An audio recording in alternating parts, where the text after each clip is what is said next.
What's up, guys? Oh, let's see. Give me just 1 second. I'm going to plug in the Ethernet here.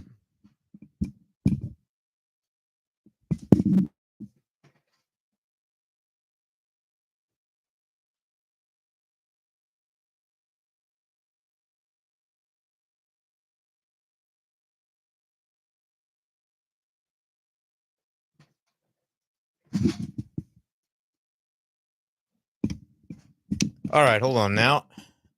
I don't know why we're not plugged in.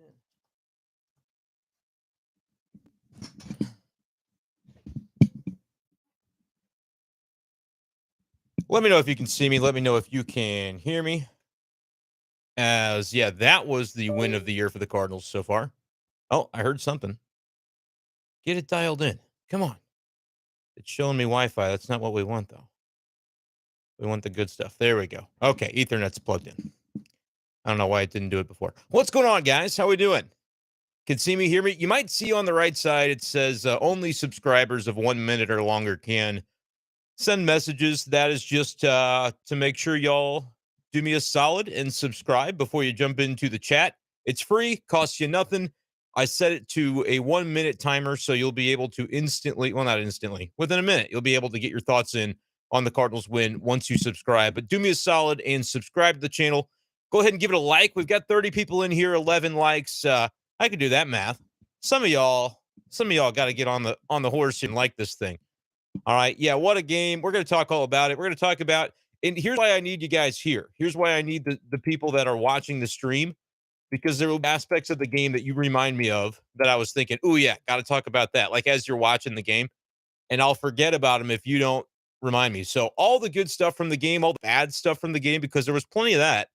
To have a comeback win, by definition, you've got to be trailing at a certain point. And so we'll talk about the good, the bad, and the ugly, but get the likes up on the stream. We're going to get started here in just a minute. Pulling up the box score, it can help me as a guide to remember some of the things that happen as we go along here and get into everything you guys want to talk about. Huge win, 8-6 for the Cardinals. Yeah, they needed this one, boys and girls. They needed this one. All right. Come on. I got to get a new computer. I keep saying this, but like right now, I'm clicking on the YouTube stream and it wasn't popping up. And then it did. All right. Quick drink of water. We're up to 20 likes. Let's get that sucker up to 30, which is coincidentally the same thing the Cardinals said about their win total. Now, first, they got to get to 20. All right. We're going to get started here in just a second. On Twitter, if you can retweet the stream, get more folks in here with us. Not sure if my Buc-ee's shirt is showing all the way like it should be. All hail Buc-ee's. All right, here we go. You get things started in 3, 2, 1. What's going on, everyone, and welcome into this edition of Be Safe Daily Live, where tonight we're talking about an 8-6 Cardinals win over the Red Sox. Come from behind fashion. First time they've done that all year, I think, at least in the fashion that we saw tonight, where you're in the late innings, you take that lead, it gets removed, and you feel like all hope is lost. And the Cardinals turn around and they come up with a rally against Kenley Jansen, of all closers in the game, to do it against. They do it against Kenley Jansen. I framed it this way on Twitter. Life gave them a lemon, and they were able to make an entire pitcher of lemonade, and all of Cardinals Nation drank from that cup. What a win for the Cardinals. Welcome into the stream tonight. Go ahead and subscribe to the channel if you're new. Helps me out, and it allows you to be able to join the live chat there on your screen. It'll only be a minute of a delay, and then you'll be eligible to chat along with everybody else in Cardinals Nation. We've got a lot of comments already to get to, which I love, and I may just kind of jump in as we go, but I want to talk a little bit about the game and some things that stood out to me. Nolan Arenado, I think, is first and foremost. Like, we've still got the starting pitching concerns to talk about with the Cardinals, and that has continued game after game after game. It was the case today as well, as Wainwright was not quite as sharp as I think he would have wanted to be, as sharp as Cardinals fans would have wanted to see from him. But it happened. He got 5 innings of 4-run baseball out of him, and the Cardinals were in the game. Now, they end up scoring those runs in the 6th inning to take the lead, and so you felt like things were finally going to go their way. Nolan Arenado, 4 for 5, 2 RBIs, had the home run to kick things off in the first. That's the version of Nolan Arenado that you need to see if you're the Cardinals. Already the OPS up to 672. He'll be up to 700 by, maybe by the end of tomorrow if he continues to hit lefties the way that he did today. Chris Sale, I believe, is on the mound tomorrow for the Red Sox. And so for Arenado, that just may be the start of something very beautiful. And the Cardinals needed it from him. Now, what they did not need was the 2 consecutive walks by Genesis Cabrera there in the 8th inning. We'll talk about it. I think there's maybe more than meets the eye on the decision to have Cabrera face Rafael Devers, but I want to know from Cardinals fans before I get into it what you thought of it. I know what I thought of it in the moment. I think it's definitely one that we've got to talk about, but maybe not as simple as a lot of people would have made it out to be, especially when you consider some of the rules that were in play there that I saw. I had to go back and forth with some people on Twitter about some of that. So that'll be an aspect of this game that we'll talk about. We won't talk about it, though, nearly as much as we otherwise would have had that been the end of the story. But it was not the end of the story tonight for the Cardinals because they come back in the 9th. Talk about runs given back. Kenley Jansen giving back the runs the Red Sox had earned and then some as the Cardinals have a 3-run 9th punctuated by Nolan Gorman all-star season. You love to see it if you're a Cardinals fan. And that's how this one goes, 8-6 Cardinals. Give the stream a like if you'd be so kind. I'm going to jump right into the comments because I know you guys have probably got a lot to say. And one more time, if you'd like to jump in and be a commenter yourself, just give me a subscription right here on YouTube for free fitty, and then you'll be a minute away from being eligible to comment. Let's kick it off with Caleb, who says, if that win doesn't jumpstart this team, nothing will. What a game. What a game indeed for the Cardinals, as it had a little bit of everything, right? You have the struggles of the rotation continue. It's been a theme all week. It's been a theme all season. It looked like Adam Wainwright was going to be okay in this start, but then just kind of saw the wheels fall off a bit on him in the 5th inning, as so often happens for Cardinals pitching this season. Now, he did give up a couple of those runs in the 4th, but the 2 home runs back-to-back in the 5th, just not what you wanted to see if you were Wainwright trying to get back on the horse after things got away from him a bit in the 4th. There was a little bit of bad luck, some balls that find their way inside the foul line, things of that nature. Honestly, some good luck with the ball girl helping out, turning a hit into a ground rule double that otherwise might have scored an additional run. So you have things going both ways a little bit, but you get into the 5th there and allow the 2 bombs. It's clear Wainwright wasn't at his sharpest. I will say, though, velocity looked like it was a tick up at times tonight, and I like the way the sinker was working for him. You could tell in the early innings that Wainwright had that pitch tonight, and that was going to be one that had a lot of movement. He was able to use it kind of front side on left-handed batters and sneak it into the inside portion of that strike zone. Got some calls looking that way. The Cardinals, though, offensively were striking out a ton against James Paxton tonight. I don't know how many he ended up with. I'll have to check that real quick. He had 9 at my last count, and that's what he finished with. 9 strikeouts in 5 innings for Paxton.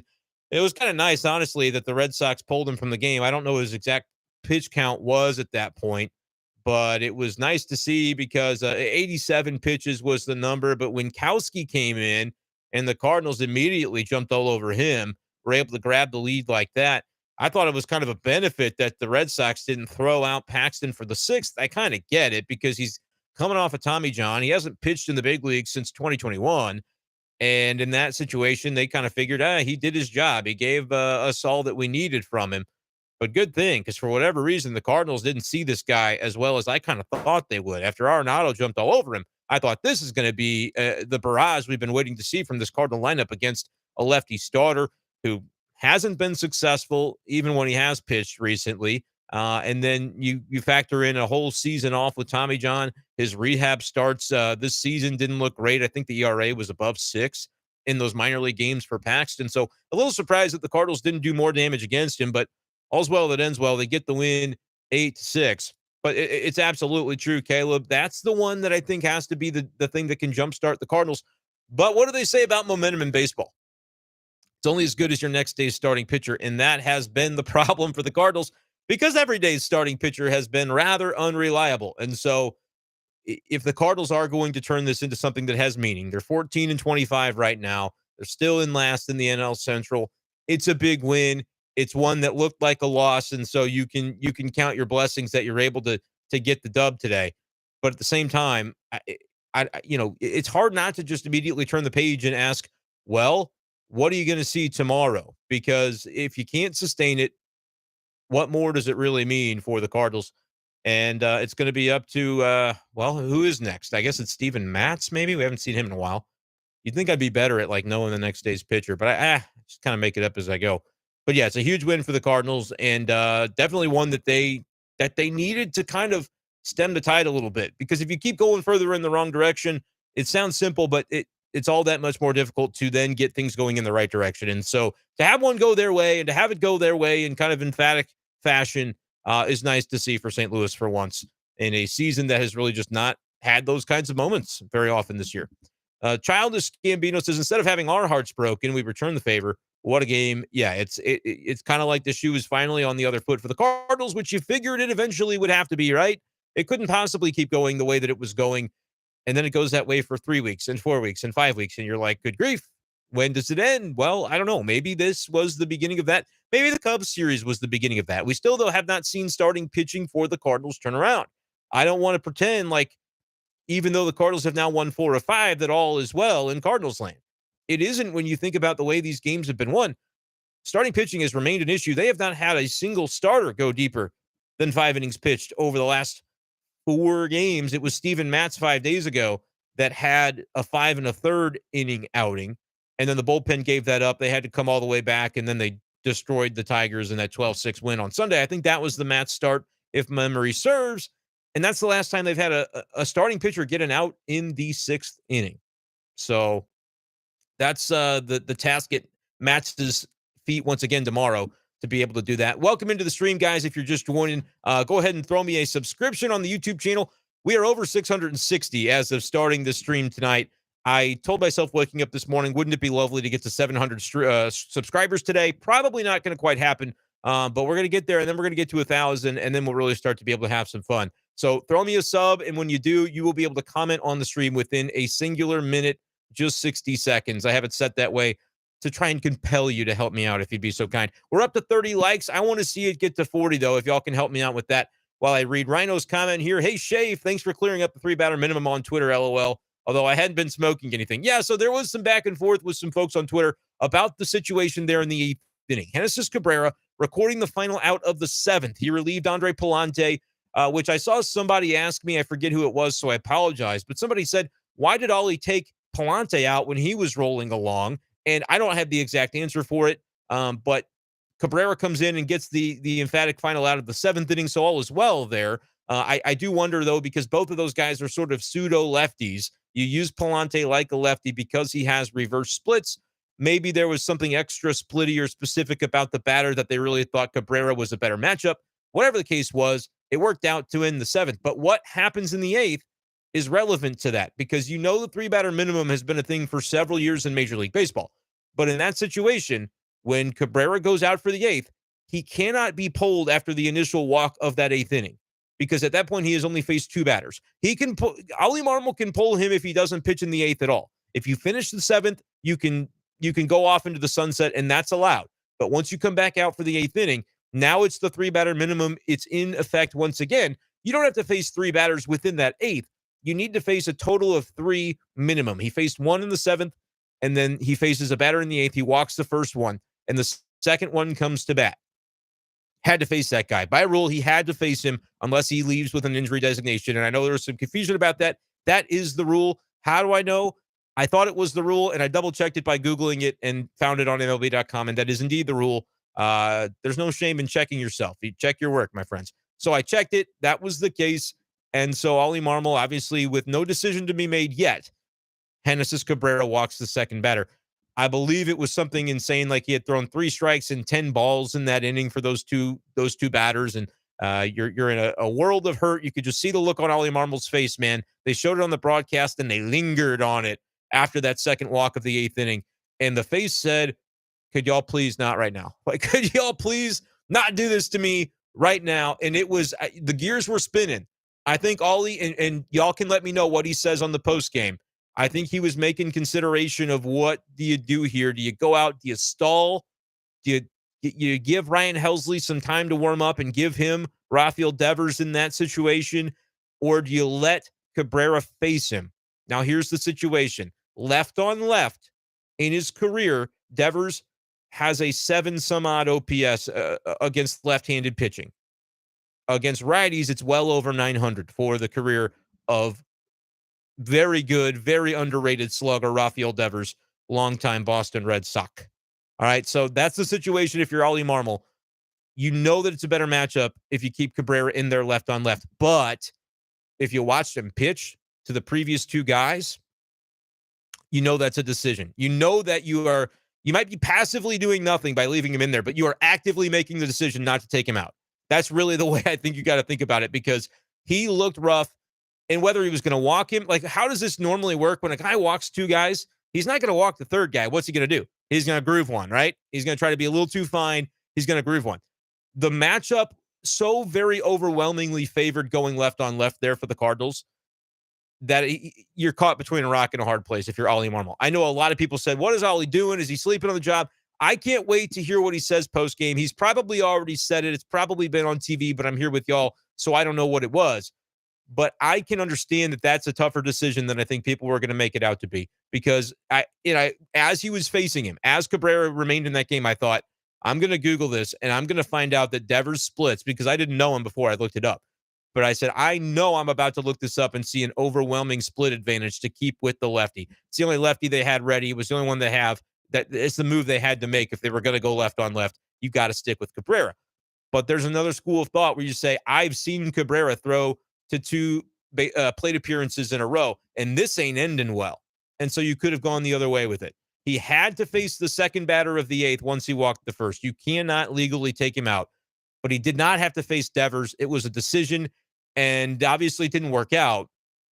I mean, it worked out in so much as the Cardinals won the game. But in that spot, it did not work out to have Cabrera face Devers. He gaps one into the Bermuda Triangle in right center, as Chip Carey put it, and that was the Red Sox lead. Obviously, it ended up working out for the Cardinals, but that was a moment that I knew was going to be discussed, especially before the comeback punctuated by the Gorman bomb. I knew that was going to be a topic, but even after that, I knew we'd still have to bring it up because it was a moment where the game was nearly lost for the Cardinals. What did you think of it? What do you think of it now, kind of knowing if you didn't know the rules explanation or the splits advantage that the Cardinals saw left on left? Like, that is managing right now. So you want to be a big league manager. Like, that is where the going get tough. You got to try to make a tough decision on the fly if you're Ollie Marmol. He knows those splits. He knows the information. I know a lot of Cardinals fans don't think highly of the job he's done as a manager this year. I'm telling you, in that moment, the gears are turning, and he's trying to determine, hey, I got to make a decision and stick with it. And the move was to stick with Cabby. And, like, that's why he does what he does anyway. He figures that, all right, if I bring in Cabrera here to finish the seventh, we know he's at least going to go through Devers, and then that's when you probably go to Helsley, regardless of the inning or the situation. Devers is probably the last bat for Cabrera. And when he ends the seventh so emphatically, you're thinking, great, like, we're off to a roaring start. But then he just loses it. During the sit down between innings, he loses it. He didn't have his command anymore. And then he obviously got a little too fine. Left one, I thought, over the plate a little too much that Devers was able to do damage with. It's a decision that didn't work out, but honestly, I don't think it was as cut and dry as a lot of people in the moment wanted to make it out to be. But I can respect either side of it. I can respect you thinking he should have done it. He should have pulled him. I said it in the moment, but I also think it's fair to point out all of the information and then make that decision. If you still feel the same way, kudos. Because in the moment, I was thinking, man, I know what these numbers probably are, but gut feel, I don't think you can let Cabrera face him because it's just not looking good right now. He's going to probably hang one. He kind of sort of did, got away with it in so much as it wasn't a home run. But at the same time, a lot of people were probably thinking that same way, that you got to pull him no matter what. And, maybe you would have been right. We don't know how it would have unfolded. We do know that the big swing was delivered by Devers against Cabrera. But that's baseball right there, guys. That is what's so beautiful about baseball is I think you legitimately had two options. I don't know that one was objectively better than the other. I think both of the options kind of sucked. Like, it sucked no matter what. You got to take out your lefty when a guy's splitty like that, 700 OPS versus a 900 OPS. You're going to go with the 900 side of things just because your lefty doesn't look good. I mean, you can frame that any way you want, and it's going to be results oriented. That's how people are going to remember that moment, good, bad, or ugly. And in that case, it didn't work out. But hey, remember what happened at the end? The Cardinals, they won the game.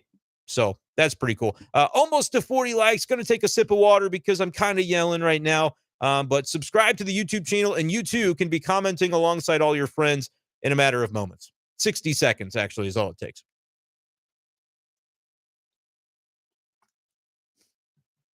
Max says, I've got a rules question. Oh, goody. Could Contreras have scooted to catcher and Gorman slid to DH in the ninth, or can the DH not go from DH? I don't believe you can change it. Once the DH moves, that's it. The exception is Shohei Ohtani with like the pitcher thing. That's different. But no, if it's a position player to DH, you can't change it mid-game, I believe is the correct answer on that.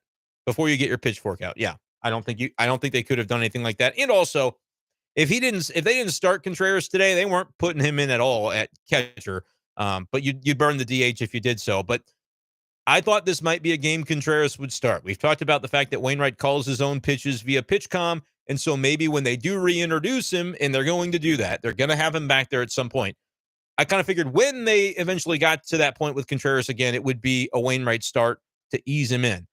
Clearly, today's not that day, so I don't expect Contreras to catch until the next Wainwright start, personally, at the earliest, and it could be longer. I could be wrong about that. He could start tomorrow for all I know. I don't expect it. I think you'll at least, personally, the way I am mentally treating the Contreras back to catcher saga, I'm waiting for the next Wainwright start, and I'm not going to say hoping because I don't really care what they do, but if I'm a Cardinals fan, I'm looking at it and I'm going, all right, probably not going to see it until the next Wainwright start. That's my opinion. I could be totally off base about that, but wouldn't it make sense for them to do it that way, given they could ease him back in during an outing that Wainwright starts, and he can learn from those outings, right? He doesn't have to be the one teaching or deciding or making the critical choices. He can be learning throughout those outings, and so that's the way I would do it. Maybe we'll see if they do it that way, and if so, it'll be another 5 days before we see Contreras at a minimum behind the plate. Ryan says the mood on this team seems much better. It's better on the team. I think it's better on the stream as well. But yeah, you win a game like that, the mood's going to skyrocket. Remember, like the first week of the season, we were talking about the O'Neal stuff and how the clubhouse is other. It's like the reality is the clubhouse was a losing clubhouse at the time. That's why it felt the way it felt. You win games, they don't care if they aired somebody out in the media. Like it won't matter for very long if you're on a winning streak. It's just the way it works, man. You win, life's good. You don't, life sucks. They won today, and they've won more games recently than they had been, and so I think that is a step in the right direction for the Cardinals. Jared says that's all-star Nolan Gorman to you, and it is to me. And it was to me before the beginning of the season. It was March 30th, and I said all-star Nolan Gorman. Maybe it was the 31st, whatever. But don't look at that tweet, by the way. I'm going to have to subscribe to Twitter Blue, give Elon my $8 just long enough to go back and edit the rest of that tweet out, because I think I said Arenado MVP, which, hey, tonight maybe was the starting back toward that trend. But I said Arenado team MVP. I said Steven Matz would be the team Cy Young, the Gibby. And holy F, that doesn't look right now, does it? But then again, nobody's really jumped out and claimed it. And if you look over the past week to the rotation, Matz does have the most favorable start. If you look at the numbers, 5 1/3, 1 run allowed. So maybe there's still hope yet for me there. For Hagen, the reliever of the year prediction I had was looking hot until it wasn't. And I put Mason Wynn as rookie of the year, which was kind of the surprise pick. I still never thought he would get up by this time, but by June, July, yeah, maybe it would probably take an injury. And so that pick will probably be wrong. But Jordan Walker's not even here. I guess like Alec Burleson is technically a rookie. And so maybe he would be, but it's like he hasn't really played much lately. I don't know who the rookie of the year is. Zach Thompson rookie eligible? He pitched a lot last year, and he's also not here right now. Anyway, all of those predictions were bunk except for the bold prediction, which was all-star season for Nolan Gorman. I still think he's going to do it, and tonight was certainly helpful to that. And listen, I get it. A lot of people are probably going to say, hey, what's the deal? What's the deal with – no, I'm not doing a Seinfeld. What's the deal with Nolan Gorman not being allowed to bat against lefties? Are they ever going to let him? Platoon, platoon, platoon. They're still doing it. They're sticking to their guns on that. There are certain guys that they kind of cancel that out for. They like Lars Nootbaar and the at-bats he takes against lefties, and he's their everyday outfielder. Every day, no matter what. Doesn't matter the split, doesn't matter the situation. He's pretty much going to be in there unless he needs a day off for rest. And that's different from the way they've treated Nolan Gorman. Now, Gorman's got maybe more holes in his swing.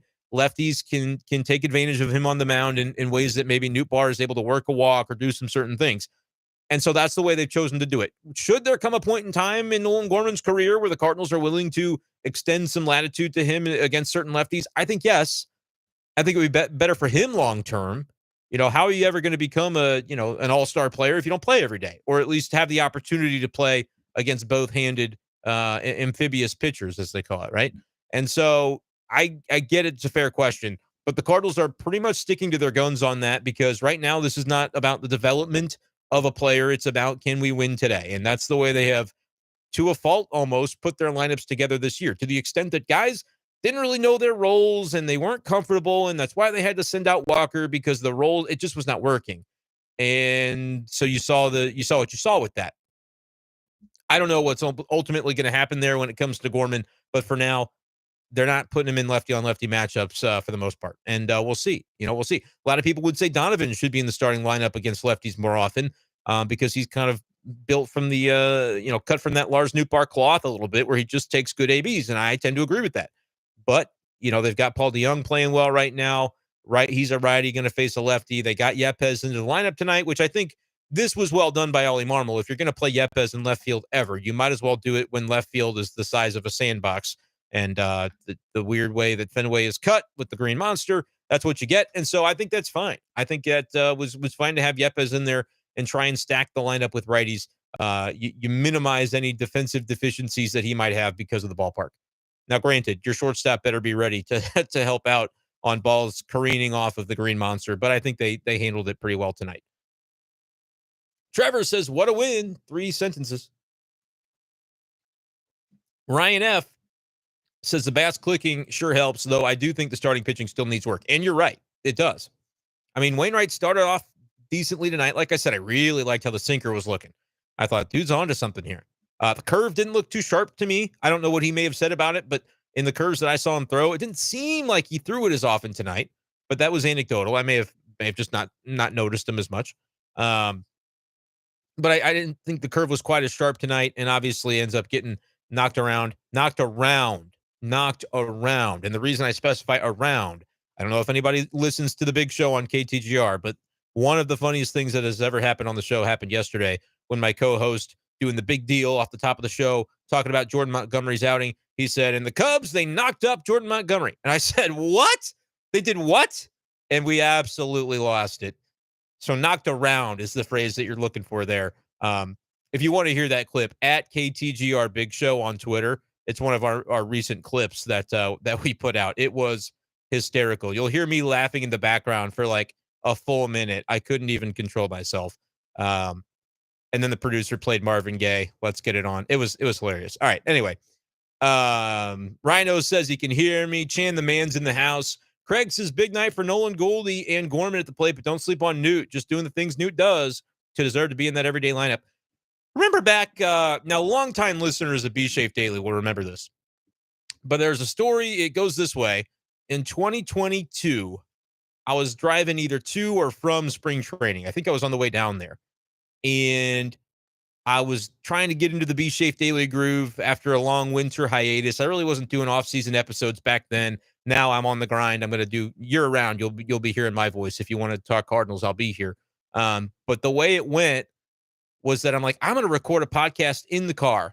Just set my phone on the dash and just start talking into it, and boom, it'll be good to go. Because Twitter was losing its mind about Lars Nootbaar. These rumors that the Cardinals where they're going to obviously trade Lars Nootbaar to get Frankie Montas because they signed Corey Dickerson. Like that's obviously what's going to happen here. And I don't know if there was ever any smoke to that. I didn't ever think it was likely, but I was back then I became the Lars Nootbaar stan. And I'm like, guys, I'm telling you, you don't want to make this trade. And I didn't know about Montas being injured at the time, but I was just so convicted that Lars Nootbaar was going to be a dude that I was like, I don't care what his like quote unquote prospect pedigree is. What do we do as baseball fans? We go on to baseball, prospectus, or we go on to the MLB pipeline and we're looking at the rankings and go, well, this team could give their 18th best prospect, and that's equivalent to, it's all, you don't know really what teams want or what they don't want. I don't care what Lars Nootbaar was considered at the time. I was like, don't trade Lars Nootbaar. Just trust me. And now I feel very vindicated. And he's only going to continue to get better. Like he had the double tonight down the left field line. That's the profile picture of the stream. Just kind of snapped a photo of my TV because I thought it was funny. I don't even know why I made it that. It's because I'm dumb. But yes, Lars Nootbaar, I mean, he's a good athletic outfielder. He's got a good arm. He was showing off that arm a couple of times, trying to throw guys out at third base, made sure they didn't continue even beyond second, kind of heard the footsteps sort of deal. So good outfielder. I think he's got pretty good range, pretty good instincts, like not overwhelmingly so when you get him into center field, but good enough. But in right field, he's really a plus defender. And tonight he goes 2 for 3, couple of ribs, reaches base via walk. So he's on base 3 times. He scores a run. Lars Nootbaar is also going to be an all-star. I'm just going to tell you now, which first of all, if like the fan vote has anything to do with it, I don't know if he'll get the contingent from Japan that'll vote for him. Like I wonder because there's a lot of people that he became an international hero. Everybody in Japan loves Lars Nootbaar now. I don't know if that could influence the voting at all. I don't know how that works, but his numbers are maybe going to dictate it anyway, especially if the power can get going a little bit. 302 batting average, a 444 on base. The dude is nearly getting on base at a 50% clip. That is insane. The OPS is only 886. I say only because the slug is still a little lower than the on base. But Lars Nootbaar, guys, he is him. I'm telling you, he's going to have a really good year. 5 stolen bases. So I'm looking at that going, all right, only 3 home runs this year. Keep in mind, he was out the first couple of weeks after he had the issue with his thumb on opening day, sliding into third. Told me he's going to wear the oven mitt moving forward.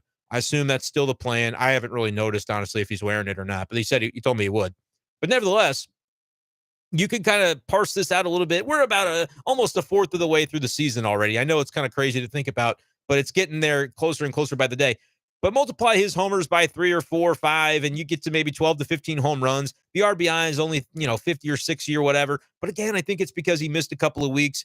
I figure this guy could be knocking on the door 15 to 20 home runs, maybe 20 stolen bases. It's not going to be the most flashy necessarily. He'll probably score more runs than he drives in potentially, especially when he bats leadoff as often as he does. But even against lefties in the lineup today, he's down in the order. Doesn't matter. He's still making an impact. But I look at Lars Nootbaar, I'm like, if this guy hits 280, 290 on base of 400, and he's going to OPS 850 or so, like with his defense, I don't know if it's an all-star, but it's a 5 wins above replacement kind of player, I think, over the course of a full season. Lars Nootbaar is not the guy you wanted to trade. It's not the guy the Cardinals wanted to trade either. Give credit when credit is due.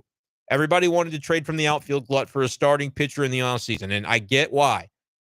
Maybe the infield glut. Get a starting pitcher. Guess what? If they had done that, who did people want? It had to be Lars Nootbaar. Everybody can now see why. Cardinals were like, nah, we're good on trading him. We're not trading Brendan Donovan.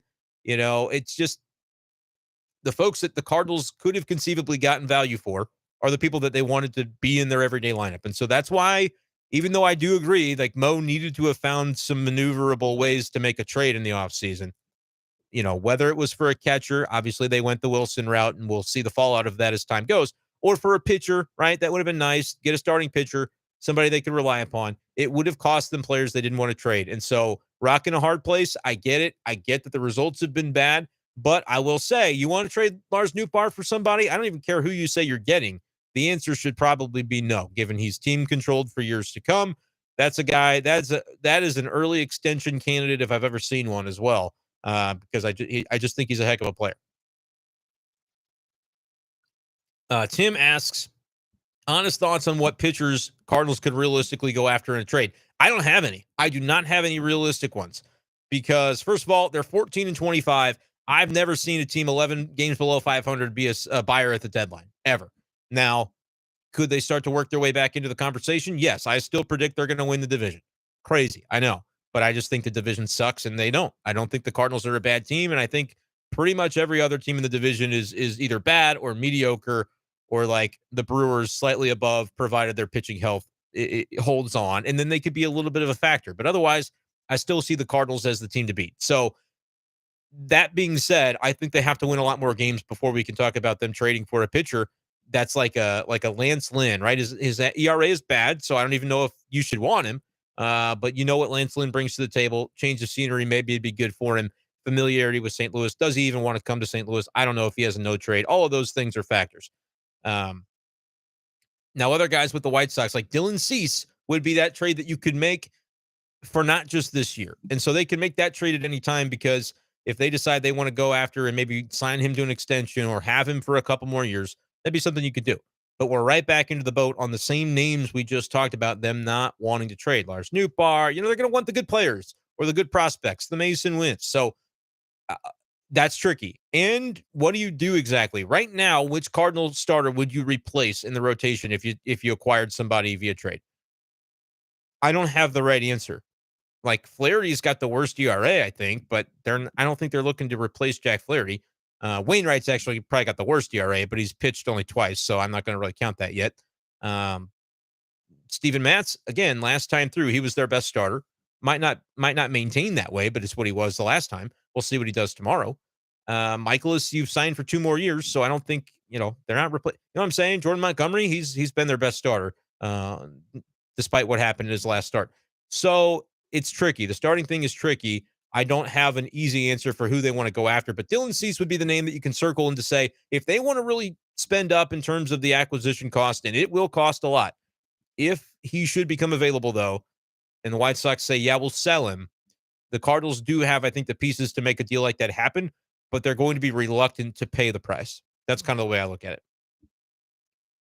Caleb says, throwing Gorman a 3-2 slider in a clutch situation is such a bad idea, and I love that they did it. Yep, don't give him anything to hit that you might be able to hang. Probably make him beat your fastball unless you're sure you can get him to chase, which you can never be sure of. Guys, got some discipline regardless. And so, yeah, yep, not the location he wanted for that pitch, if I'm guessing. Go ahead and give me a subscription. I sounded weird on that one. Sub to the YouTube, and let's get the likes up to 50 by the end of this show. Maybe we can do it. Bird Calls says, great win. Arenado getting things going. Huge. 4 for 5. Several balls hit over 100 miles per hour exit velo. He was on top of it. Still need better pitching if we're going to keep winning consistently. Bird Calls, you're right. The Cardinals need better pitching. They need more from their starters. They need more innings from their starters. There will be an innings crisis that will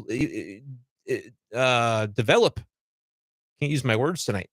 If they can't figure out a way to get deeper into games, because the bullpen won't be able to carry the load all season. It feels okay today because you came off of a game or a day where the Cardinals didn't play. So you got everybody a little bit of rest. Got Palante back in there. Got Cabrera, Helsley, right? Cabrera and Helsley are 2 of their go-to guys. Now, what does that mean? Tomorrow, you need Matz to go 6 or 7 because you're only going to get to use, Hicks, Gallegos, and we'll see about Cabrera on a back-to-back. I would imagine they wouldn't go back-to-back with Helsley, knowing they've got a stretch coming up where they're gonna need him available as much as possible. So you'd like to think that Gio will step in tomorrow in a save situation or a leverage situation.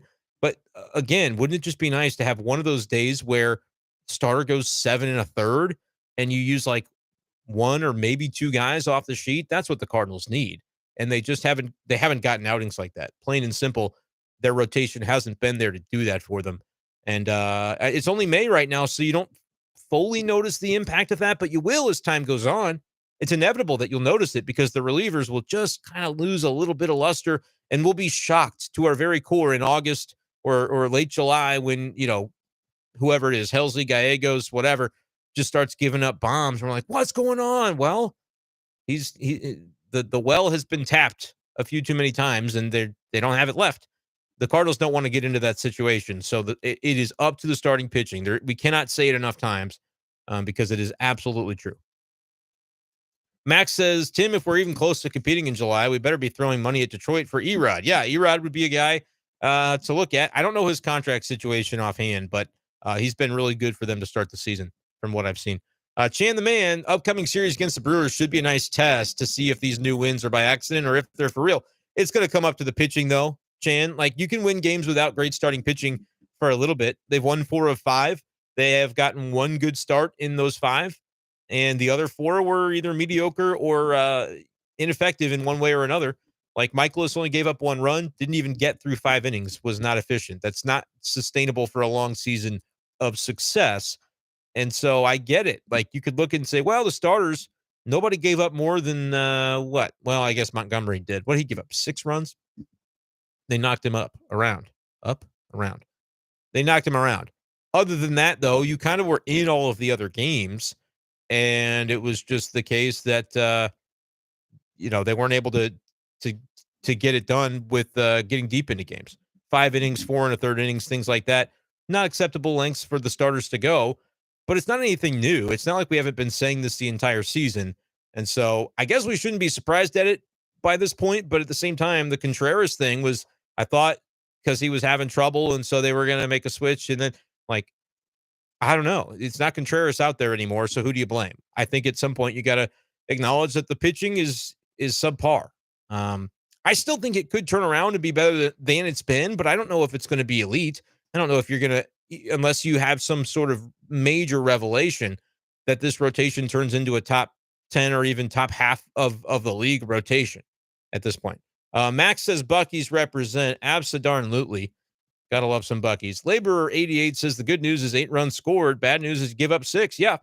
And what have I said on the stream? And some people don't like to hear it. I'm like, this Cardinals team has to basically score 5 or 6 or more runs a day to win, to like really feel like they've got a good chance, because that is the precedent the pitching has set for them.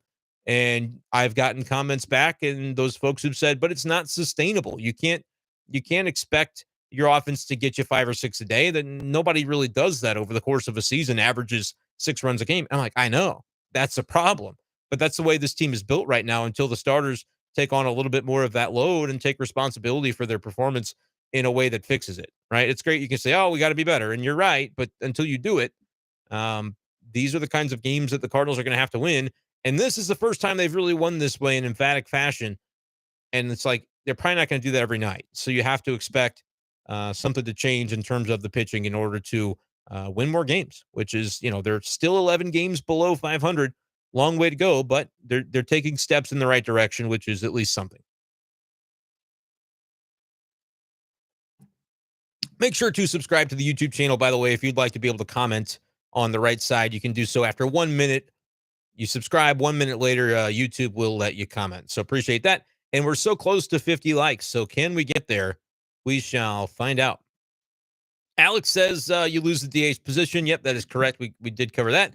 Laborer 88 adds that Wainwright is in Michaelis Flaherty territory with his early performance. Yeah, that's interesting. It's tough to evaluate because he looked really good for 4 innings in the first start that he had. And then today I thought he looked good for the first 3 innings. And then even in the 4th inning, I didn't think he looked terrible. Like I said, a couple of bad breaks, but a couple of hard hit balls too. And so you take note of that. But if he bounces back from that one bad inning and then shoves for the 5th and the 6th, and you go 6 innings, 2 runs, you're like, sweet. That's great. That's what Waino does. But he didn't. He gave up back-to-back home runs in the 5th to the 8th and I believe the 8th and 9th hitter in the Red Sox lineup. So, like, yeah, it's not what you want to see from Wainwright. I don't know. I mean, he's had times like this before where he struggles for a few games and then he locks it back in. Cardinals need to hope he can still lock it back in. But don't expect Adam Wainwright to be the savior. Like, I'm not discounting him. I'm not counting him out. Careful with that. We know he doesn't like that. But what I would say is, do I mentally count him as the ace, the number one? No, I'm trying to be more realistic in my expectations of, I think he can be really solid. I think he can be the guy that can consistently give them 6 or 7 innings of, 3 runs allowed, maybe 2. The better outings will be even better than that. But that's true of anybody that has a good outing. But I think what you expect is innings. And the fact that he hasn't given you that so far, that's something to be at least mildly paying attention to. I don't know if you're going to say you're concerned. You probably are.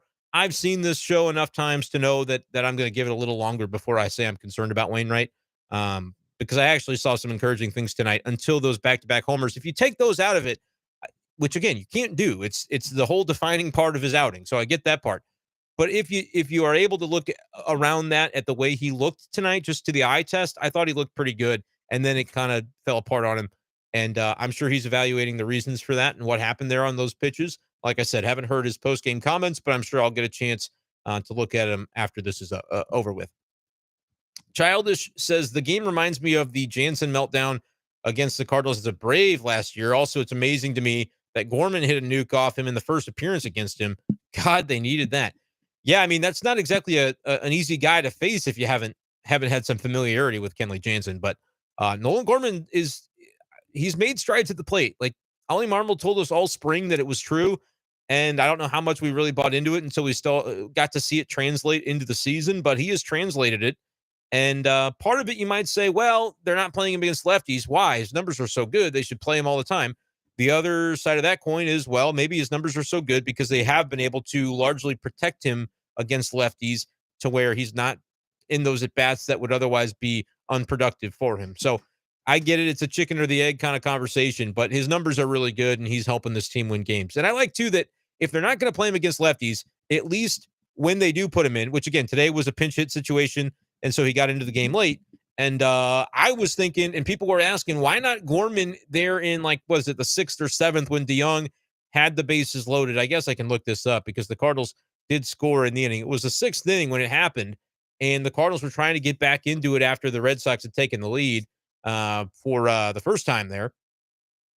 And DeYoung batted with the bases loaded, nobody out. They were nuking this relief pitcher that came in, and it was a right-on-right situation to where you thought, hey, if you were going to go like Ollie did last year, remember, I think it was against the Reds or the Pirates, and it was Albert Pujols off the bench, bases loaded, like early, it's like the 4th inning, and he hit a grand slam, and it was like a 10-run lead, and from there it was over. That was like the knockout punch. I thought, bases loaded, nobody out. They might need that knockout punch right now. And in Fenway, you can't ever assume a game is over. Obviously, that ballpark just invites some chaos late in the innings. And so the choice that was made there was to make no choice at all. Stick with Paul DeYoung, even though it was a right-on-right matchup against Winkowski.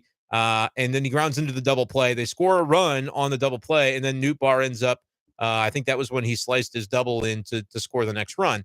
And if it wasn't, I don't care. They scored the run is the bottom line on that. And so I thought maybe Gorman would have been an idea there. Somebody mentioned it to me on Twitter, and I said, maybe too early would be the only thing I could say. But a big swing there would definitely change the game for the better if you're the Cardinals. Instead, it was a double play, only scoring one run, and they leave the 6th inning up 5-4 instead of maybe it could have been 7-4, 8-4, who knows, had DeYoung not grounded into that double play. But they ended up with Gorman available late. And so, again, I don't know if you say credit because it may have gone, the Cardinals may have won either way. Gorman may have hit a grand slam in the 6th. We have no idea. But credit for Ollie to have him available there, use him in a good spot. And obviously it worked out.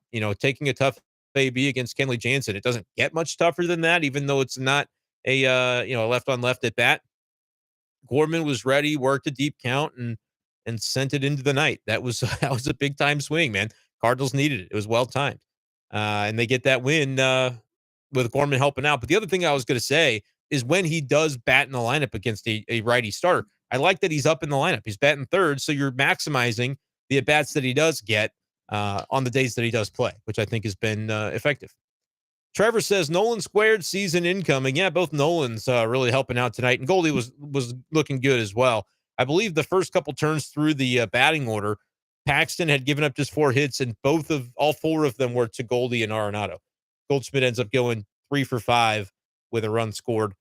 Every starter except Yepes had a hit. No hit for DeYoung or Kisner either, but DeYoung did get on base via walk. So, and the walk was huge, by the way. I was thinking maybe there was an opportunity for Gorman that next time that DeYoung came up, but he works that leadoff walk against Kenley, steals second base with ease. Kenley, I don't think, is very quick to the plate. The infielder tried to do a little maneuver to keep DeYoung off the bag, but the throw wasn't even like close enough to make that be a factor. So DeYoung was in there, and then, play a little small ball, whatever you got to do. How many times have I said the aggression could just be so much better, I felt, from the Cardinals in terms of base running? The rules benefit you.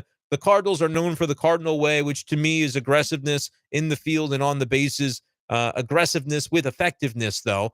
And maybe the Cardinals just haven't really felt confident in their ability to be effective taking the extra base. But I think if you're going to see the Cardinals dial it in and win the Central, it's going to come from a lot more aggressiveness on the bases, where it's just the vibe is right and they're making those chances count, right? They're not doing it when it could turn into a huge toot plan and screws you out of a big inning, but they're doing it when it's effective and they take advantage and they make it more often than they don't. In that spot, I love the guts from it, because if you're the Cardinals for a while, especially in that ballpark, if the ball is hit to the left side, you're going to need 3 singles, maybe 4 to score a guy. And so to get DeYoung right into second base, man, and then score it, it was a hit to left center, and to be able to score from second, like that is exactly what they needed in that moment. And then, of course, Gorman to be able to put them on top for good was huge there. But you just like those at-bats are taken in those spots. And I think that's a sign of Paul DeYoung. I didn't get to snipe back at the guy on Twitter that said DFA to DeYoung to me after the double play ball. I'm like, have you seen his numbers? And he's like, well, Just check back with me. I'll bookmark this tweet. I'm like, you can't say I'm going to bookmark a tweet if I didn't make a prediction. I said he's been good. Have you seen the numbers he's had? I wasn't talking about the numbers he's going to have. Although I do know that somebody told me if he has a 750 OPS and 400 plate appearances, they're going to Venmo me $1,000. So I hope he continues to do well and to play every day. Obviously, I got to get the PAs as well to win that. I'd call it a bet, but the guy, he just told me he'd pay me, so I didn't bet anything. I don't lose anything. Those are my favorite kinds of bets. The I win or I just nothing happens kind of bet. 49 likes. Surely of the 60 people in here right now, somebody hasn't liked the stream yet. So get that to 50. Subscribe to the YouTube channel. I'm going to give a quick shout out to the Patreon as well. That you do have to pay for. The link is in the description of the video. I did, though, today record a bonus podcast, and I will be doing a lot more of those the more we get Patreon going. And that's like $5 a month, so it's not crazy. But if you want to support the content we do here, you're like, yeah, I like this stuff. I want it to continue. And not that I'm going to stop doing the free stuff, but, trying to make a little living here. So that's something else you could do if you're interested in bonus podcasts. Like I got to give you something to earn your dollar. I get that. But hopefully people enjoy the bonus podcast. I talked for like 25 minutes today on a bonus pod about it's all Cardinals stuff. So check that out in the description if you're interested. And we'll head right back into the comments here. Wainwright's 2023, 10 innings, 15 hits allowed, 8 runs allowed. Yeah, labor 88. You're right about that. It's been a little bit of a struggle for Wainwright, but the sample size is still small. I would say just take a breath for now on Wainwright. But like I said, you can adjust expectations. You can adjust and say, I don't know that he's going to be an ace. I might just look for 6 innings and 3 runs as my baseline. And if I get it from him, that's enough. Now, I would raise the bar on Waino a little bit more than that. He doesn't want you to count him out. He wants to be considered that stopper. He's not, like he told John Denton last week, a lot of people made a thing about how he didn't like the question on Saturday last week that he got about you used to take pride in being the stopper. He says, it's present day. I take pride in it. Don't put me in the grave yet. My thing would be Cardinals fans are frustrated with what they're seeing from the rotation, rightfully so. If there's one guy that you're going to go, you know what? I'll put you in the grave when you're dead, Wainwright. Until then, I'm gonna believe. Like, have blind faith in it. If you're gonna do it in anyone, have blind faith in Adam Wainwright because the dude has given it to Cardinals fans everything he's had for a long time. First year was 06, right? I believe he might have gotten a cup in 05. I can't remember, but regardless, that's a long time ago. I mean, I was in like 6th grade then. I'm further out of college now than I prefer to even think about in terms of how long it's been. But that's Adam Wainwright. He's been there the whole time. If there's one guy that you're going to go, you know what? The numbers might tell me one thing, but this is the last ride. Like, y'all got to enjoy the last ride last year for Albert Pujols. Nothing like that's ever going to happen again. That was truly special, and I hope you took the time to enjoy it when it happened.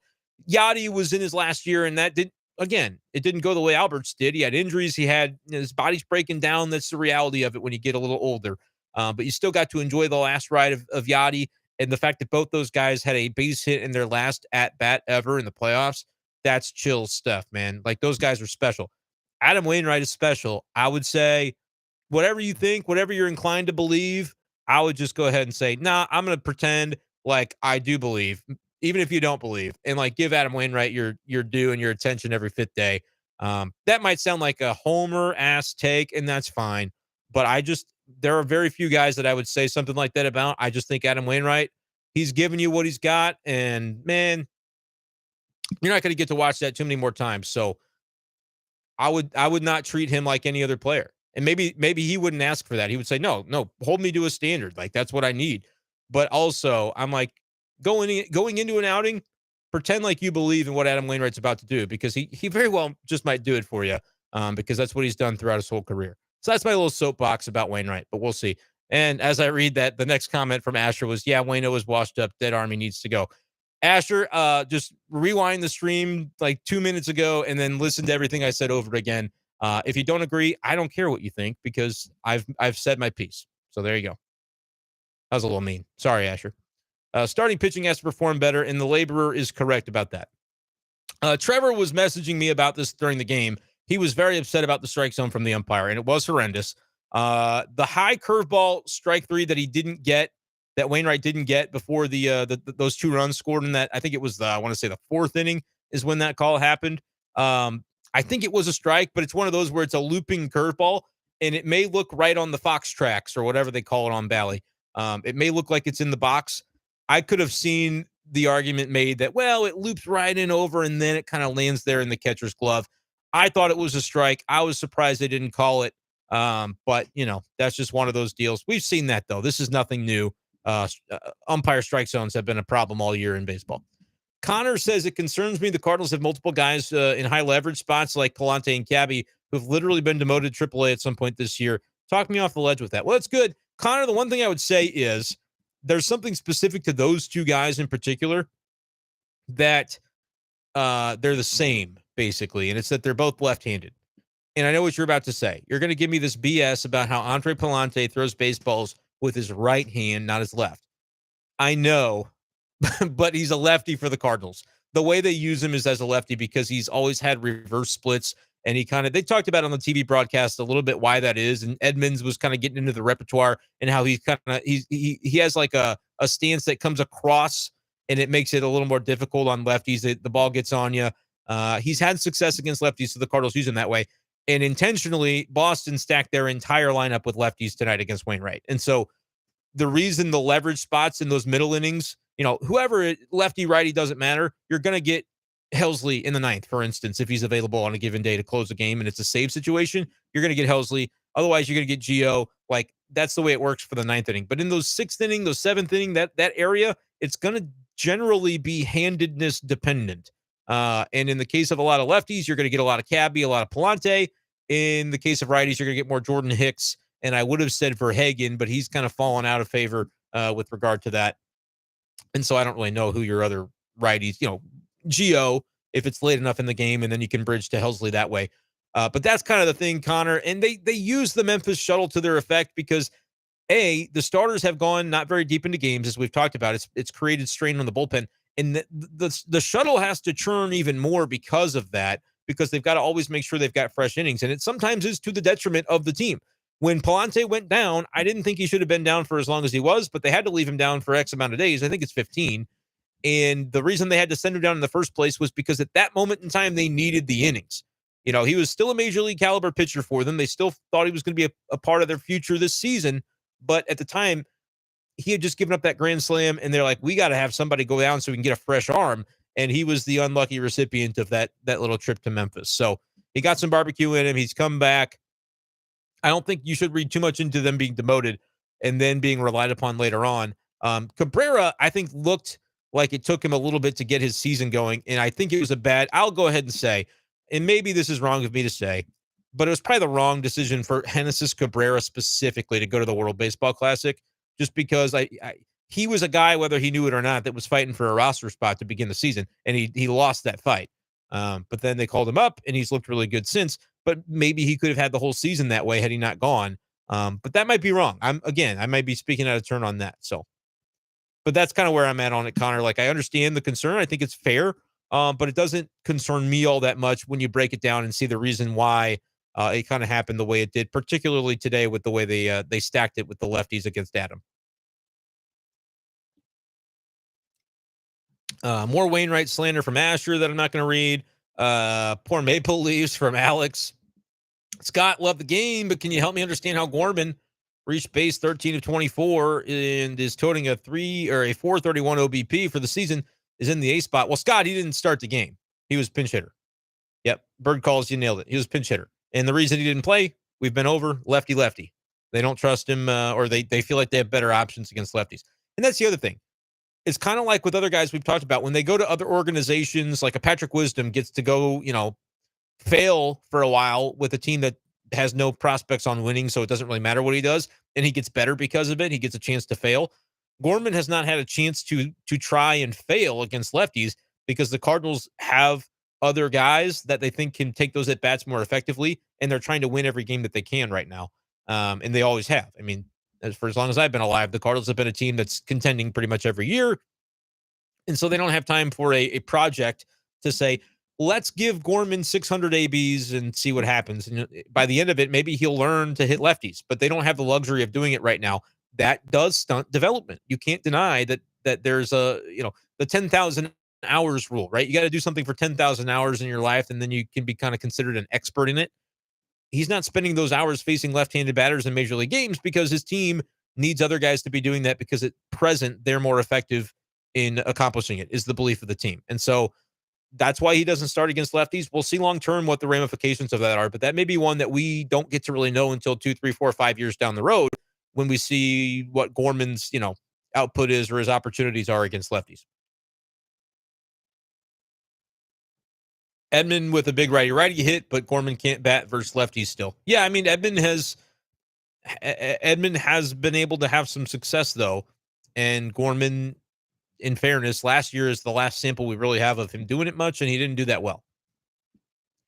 Joel says, welcome in, Joel. Glad to see you here, my man. It's the first game in memory where Marmol pushed the right buttons at the right time. I would actually disagree with that pretty strongly. Monday, he pushed the right buttons at the right time, and Tuesday as well, in my opinion. Those first 2 games against the Cubs, I mean, I have no idea what else he was supposed to do on Monday in particular, but bring the relievers that he brought in. I think that was Cabby, Hicks, Helsley, if I'm not mistaken. I mean, he had some good buttons to push that day, but more today with the pinch hitting. He was on top of it. I don't know if he's calling for Paul DeJong to steal second base in that spot, but that was a big spot in the game for the Cardinals. I agree with you, Joel. He pushed the right ones today. I think we should give him a little more credit. There have been other days where he's done it as well. But it's a great point. The point is well taken that he did push them proper tonight. And I could even make the case that he almost, like, there was some that were questionable. Going to or not going to Helsley to face Devers was notable to me. I get why he did it. It's not hard to figure out. Cabrera is a lefty, way better splits against Devers than a right-hander Helsley would have. But at the same time, Cabrera looked like he was running out of steam, and you could have maybe tried to cut that off at the pass. He didn't. It played out the way that it did, and it worked out for the Cardinals in that they won the game. But I could have seen that have been a scrutinized decision. And then the notion of maybe you go to Gorman earlier against DeJong, could have done that, or rather than, not against DeJong, but rather than DeJong in the 6th inning with the bases loaded, nobody out, when he double played. But you wait, you save him, and you end up using him in a spot where he wins the game for you, essentially. So, yeah, Ollie did a great job tonight. Number 5712 says the Detroit game was the big one. I don't know what the big one was, but it was a big win. I mean, 12-6 to get that win it started things off. But I noticed the starting pitching has not been good since. Like, I haven't seen one good start. I would argue that Flaherty's wasn't good. Michaelis's was not a long enough start to be considered good. And certainly Montgomery and Waino, I wouldn't say those were necessarily good either. Allison says, I know I'm late, but retweeted and shared. And I know I probably missed this, but why didn't Wilson catch Wainwright tonight? I didn't answer it because I don't know the reason. Maybe Ollie answered it. I talked about it. I just said I was a little surprised. But what it says to me is the Cardinals still have more time that they are waiting to kind of allow things to play out behind the scenes with whatever it is that Wilson is working on. John Denton tweeted before the game. I saw the quote, and I did retweet. I quote tweeted it, and basically said the Cardinals are wearing it right now. They know that it sounds ridiculous what they're saying about Contreras. Ollie has said, I know how it sounds, but I'm going to wear it because we've got things that we don't want to make public. And I said, the Cardinals know the way they're talking about Contreras is laughable, but I just want to reiterate that it is laughable. They've said they're willing to wear it with how ridiculous it sounds, so I'm going to let them wear it by continuing to bring it up. And just, my tweet doesn't matter. Ollie doesn't read the tweet, nor should he. But it's like, I want to keep talking about it just to make sure that we are, like, that's not something that I want to just bury, because I think it's doing the Cardinals almost a disservice to allow them to get away with it, right? Like, it's dumb. Everything that we've heard about Wilson, it makes no sense. There may come a day where they go, okay, we can finally come clean. Here's what happened, because they can talk about it in the past tense. But while they're in the middle of it, they clearly don't want to get into details about it. I think the reason for that is, if they were to do so, they believe it would become even more of an S storm nationally, and they would take more shrapnel in the media, and they don't want to do that. So they're just going to keep all the things in-house that they can. But all he said this afternoon, per John Denton, he's made some progress, and that's exactly where I'm going to keep it. I'm not going to point toward exactly what we're working on, what areas we're working on, or what progress and what's not making progress and how close we're getting, which is to say we've said nothing so far, very vague, or putting a timetable on it. We're making progress, and it's in the areas we need. Our progression is exactly where we need it to be at the moment. It is like Michael Scott on The Office is how it sounds. But Ollie Marmol is a much smarter man than that character was portrayed as on the show. I think Ollie's a really smart dude. I think he knows he sounds ridiculous right now, and that's why he's self-referential about it. And it's almost like I wasn't there, but it's almost like he's probably practically grinning because he knows how dumb it sounds. That is intentional by the Cardinals. If you read that and you say this is gobbledygook, it doesn't make any sense. You're right. They're doing it on purpose. It's annoying. As a fan, you'd want to say, I want to hear John Mozeliak get up on the highest, mountain in the town and shout it and tell me what's going on here and why they're doing it. He's not going to. It's clear. It's like the Nick Saban quote on the field where he goes, I'm not going to, so quit asking. That's what I feel like this is about, everybody wanting to know with the Cardinals what they're doing with Contreras in more details. The reporters aren't going to quit asking in this case, but they're not going to give any information until they're ready, which that time may be never. 2 weeks down the road, we might see Wilson Contreras starting for the Cardinals at catcher, and then he just might be the regular catcher again, and we may never find out the full scope of it. I think we will. I think they'll be more comfortable. It'll leak out. They'll kind of loosen the reins a little bit months down the road, or maybe in the off season after we can kind of sit back and know how the season unfolds. That's speculation on my part. I have no idea what they're going to divulge, but right now they're doing it on purpose, Allison. And I think the reason, I'm sure that was the response to the very question you just asked. Why no Wilson tonight? And the answer was he's making a lot of progress. It's the good progress. It's the exact kind of progress that we want him to be progressing on the progress for. The progress is great, and we love how progress it is. And Progress Park in Wentzville is a place I played basketball. Like that, it makes no sense. They're not ready to have him start, is basically the bottom line. And they won't really tell us any more than that. But I do think Allison, and I said this earlier, when they have him start, I bet it will be a Wainwright start just because they can ease him in that way. He won't have to call pitches for the first time back if they do it that way. So maybe 5 days from now, I'd be surprised if it weren't 10 days from now or sooner. Like if 2 starts from now, he's still not starting, that would be crazy to me.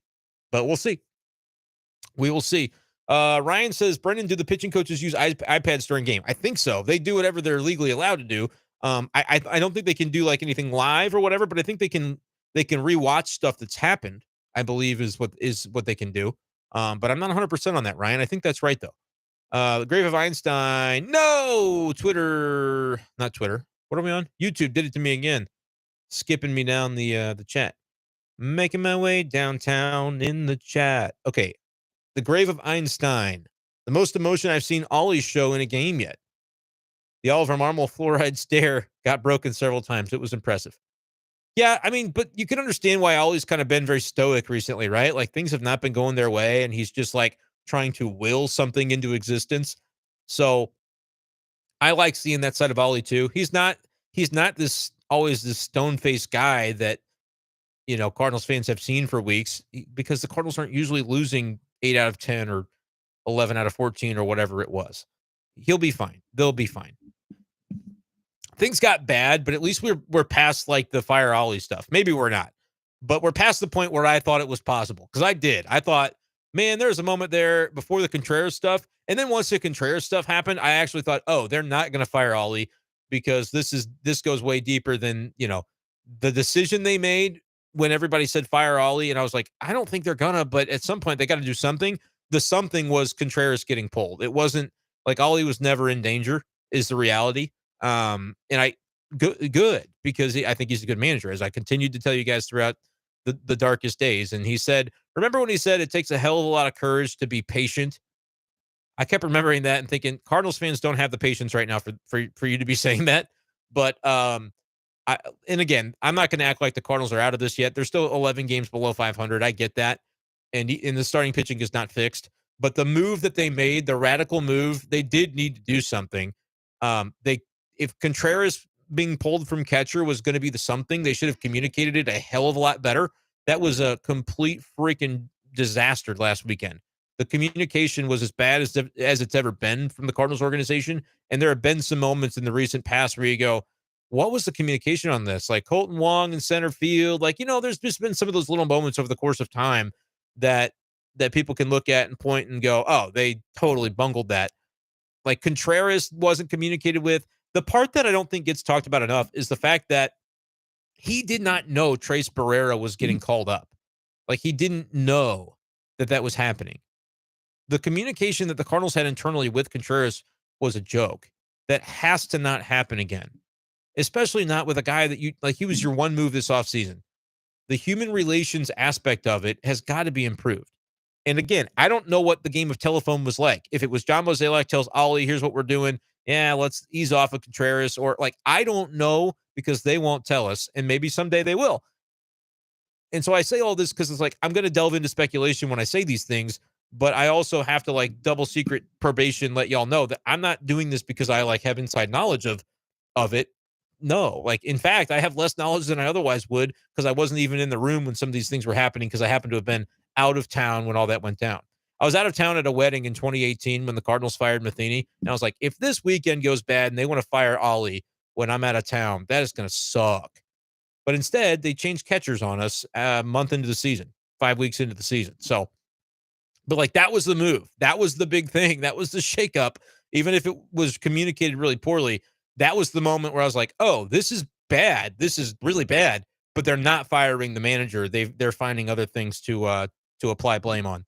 And so that's my spiel. I don't even know why I started talking about that. Oh, Einstein talked about Marmol. Yeah. He'll be all right.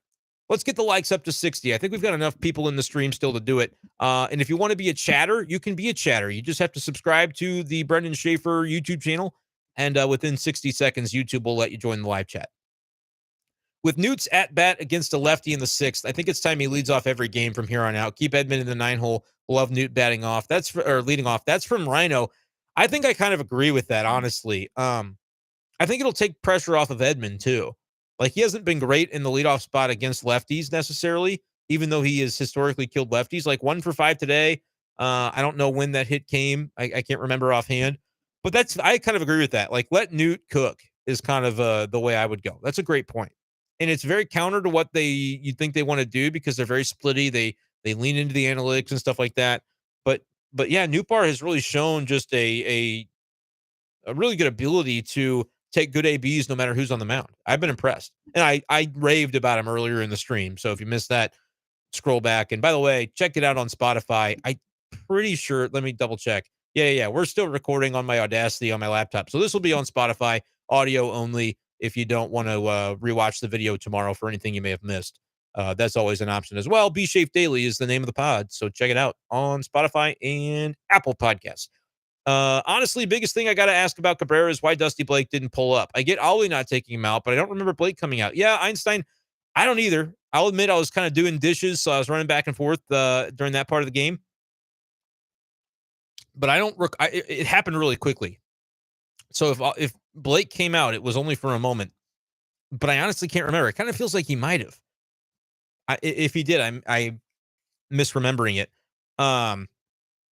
But yeah, for that moment, it was I just remember them showing Ollie on the screen, and he had that look in his eye why are y'all doing this to me? Tonight of all nights, on my birthday. No, I don't think it's his birthday, but it was just one of those deals where he was just pleading with Genesis Cabrera to get a double play ball right there, and he did not get that. But I think kind of underrated aspect of this game is the fact that they got out of that inning with only being down by 1, right? They were down 6-5, I think, at that point. It could have been a lot worse than that when you get first and second and then the guy doubles. It could have been a lot worse than it was. So kudos to the baseball gods on that one. Brent says, I know a lot of fans want Shane Bieber, but a lot of his metrics have fallen off hard. Ks per 9, spin rate, and velo may want to avoid him. Yeah, for what you'll pay for the name value, you could be right about that, Brent. I know at least in terms of I play a lot of, I say a lot. I play some fantasy baseball, and it's all dynasty leagues that I do. And I remember kind of diving in on Shane Bieber, wondering, do I really want to go trade for this guy? And I had kind of decided that it was going to be a deal where the name value, you're going to pay more for him than he's probably worth at this point. But at the same time, is he better than anything the Cardinals have? Yeah, I think so. So that's tricky, but you don't want to give up a stud. You might give up some prospects for him. But again, the pitching prospects that are on the come, I'm talking about Liberatore and Graceffo and McGreevy. I'll throw Zach Thompson into that bucket as well. These could be the starters of tomorrow. And I know the Cardinals are always locked into a tough situation of, well, it's not tough to always be contending, but the expectation is always to contend. And so you you got to sacrifice at times to bolster the present. But like I said too, they got to get to 500 before they can think about adding via trade. I think in terms of like a buy win, a buy now sort of move. Nate says Gorman hitting the pinch hit homer still emphasizes for me that Contreras needs to get back to catcher ASAP. I agree. Every day that they don't have Contreras catching is a day that they honestly aren't maximizing their lineup. And that's nothing against Andrew Kisner necessarily. I guess it kind of is, but he's over today. The OPS down to 576. He's not a terrible hitter. But for a starting catcher, he's a poor hitter. What I expect to see from him day to day. But he's fine for the backup. But that's the thing. He's not playing as the backup right now. He's playing on an everyday basis. He's getting more run right now than Yachty ever did, right? Like he's playing every game. He's starting every game. I think Trace Barrera is going to have to start tomorrow, isn't he? Which is even crazier because you're like, if you think Contreras, a 7-year veteran, now an 8-year veteran of the game, Major League Baseball can't figure out what the Cardinals pitchers want you to do behind the plate calling a game. Is Trace Barrera going to do it? He's kind of a journeyman guy, but we'll see. It's a day game though tomorrow, I think, like a 3:00 start. So I would have to imagine eventually they get a rest day for Kisner, but maybe they thought, yeah, yesterday's your rest day, bud. Good luck to you. We'll see. But yeah, Gorman needs to be DHing, and right now he's not. The Grave of Einstein adds that about every one of his peripherals about Shane Bieber has fallen. I think he's a dog up there, even with that, but he's going to be worth more than he's worth. Yeah, he's going to cost more than he's worth. I agree. Max says, what do you think about the comments on Ollie on the Contreras situation along the lines of he's making progress? Yeah, we talked about that. It is really vague, Max. Hopefully I answered your question. If you missed it, I know I'm seeing the comments later than they were asked. And so hopefully Max gets a chance to see that because I did dive in on that pretty good about 20 minutes ago. Ace Rob says they got the win today and I'm happy, but damn, the pitching is still garbage. Not saying Wainwright is, but we all know he can pitch. Yeah, I mean, he's struggled. They've all struggled, and they've got to be better. Plain and simple. What's up with Tommy on defense? Gold Glove caliber to negative defensive run saved is something. I don't have any shame in saying it. They screwed with him too much. They told him he was going to be the starting shortstop, and now he's at second. I think it's ridiculous. Tommy would never make that excuse. I don't have a better answer, though. Do you? Like yes, second is where he was a Gold Glover. And I doubt, like, it's almost probably offensive to his talent and his ability for me to say that he's taking that mentally in the field with him. But sometimes it's just one of those things where, how many reps did he get at second base leading up to the season compared to what he got at shortstop? Because in spring, they said DeYoung was going to be the guy to float. And I don't even know if I guess it was asked, and now it's too late to really go back into it. It would have to be like a really good Sunday morning in the manager's office where you can be like, after a win, you can be like, hey, man, Ollie, I'm kind of wondering. Y'all said it was going to be this one way. And I know it's been months since this has really been decided because every time DeYoung has played, it's been a shortstop. But what do you make of that? Because I really do think that is counter to what they said it was going to be at the beginning of the year. Edman was going to be the shortstop. Tommy Edman is our shortstop. It was a quote. John Mozeliak said it. It was definitive when he said it, and they did not pursue a shortstop in the offseason. At winter warmup, John Mozeliak said DeYoung was going to have to be the guy to move around at different positions. We haven't seen it. Does that mean that Tommy Edman, would make that excuse as to why he's made some errors at second? No, it's ridiculous. He has expectations of himself. But from the outside, that is all I have, Einstein. Do I think it's fluky? Yes, but it's happened a few times now. So, like you said, the negative DRS is what it is. If that's what it is, then it's probably a little more than a fluke. But I think long-term he'll be fine. But I do think they yanked him around too much, and I think they should have to wear that a little bit. Visual Tedium, have you ever noticed the connection between the film Aliens and the Cardinals roster? This is going to be a quick one because I've never seen that movie, so I would not be able to comment on it. I do apologize. Redbird says, Waino, he did do good. He did good. Not really. 2 home runs allowed, 4 runs allowed. Could have been better. Trevor, is the car pod you're referencing? Oh, yeah, Trevor, you're totally right. He said, is that the one you're referencing where the spider attacked you? And that's actually the reason I started telling that story in the first place, Trevor, and then I didn't get to that part. Yeah, so I was talking about Lars Nootbaar and how they should not trade him for Frankie Montas, and legit live in this, not live, but recorded in the podcast, the spider got me. Like there was a spider in my car as I was humming down the highway, and I think I had to stop the podcast in the vehicle, pull over, and then unpause the podcast after I disposed of the spider. But I'm pretty sure I never found it. That was the other thing that kind of sucked. I never think I actually got the spider. So that was a little bit scary. It was a pretty big spider too, like decent, I don't know, decent size. Double Dabble says props to DeYoung in the ninth. Everything started with that at bat. Yeah, tough walk. The analytics guys might not agree, but a walk and a stolen base translates to winning baseball. I would say analytics guys would agree with that because analytics guys, Moneyball, that's all about on base percentage, and a walk gets you on base. What did Jonah Hill say in Moneyball? He gets on base. That's all. That's all we're looking at. And Paulie D did. That was big. Ryan F says Milwaukee is 3-7 in their last 10. Pittsburgh is 1-9. Division might be up for grabs. I've been new. Milwaukee's a better team than Pittsburgh. Pittsburgh will finish below the Cubs still. They'll finish fourth. Reds will finish fifth. But Milwaukee is the one that you just better keep hoping they lose because they're the only other team that can win the division unless the Cubs get hot and get magical, and they could. But I'm going to say hierarchy, Cardinals, Brewers, Cubs, Pirates, Reds. Those are my predictions there as of now in terms of like chance to win the division. That's right. The team that's 8 games or 7 games out, I'm picking them. Deal with it. Trevor says, how many more wins would STL have if Nootbaar hadn't gotten hurt? Think at least a couple. He's a machine on this team. Yeah, I mean, that's kind of something else to think about. When stuff started really going off the rails, he wasn't on the active roster. That kind of hurt. Redbird says, Newt is so good. Seen him in person, real deal athlete. Yeah, he's athletic. I can tell you. He's an athlete for sure. Yep, Craig is right. That was the spider episode for sure. And the beatbox version of the pod intro music by Brendan. Yeah, I didn't have the little doot doot doot going on that I always do for B-Shape Daily, so I did it with the vocals that time. You guys have a great memory.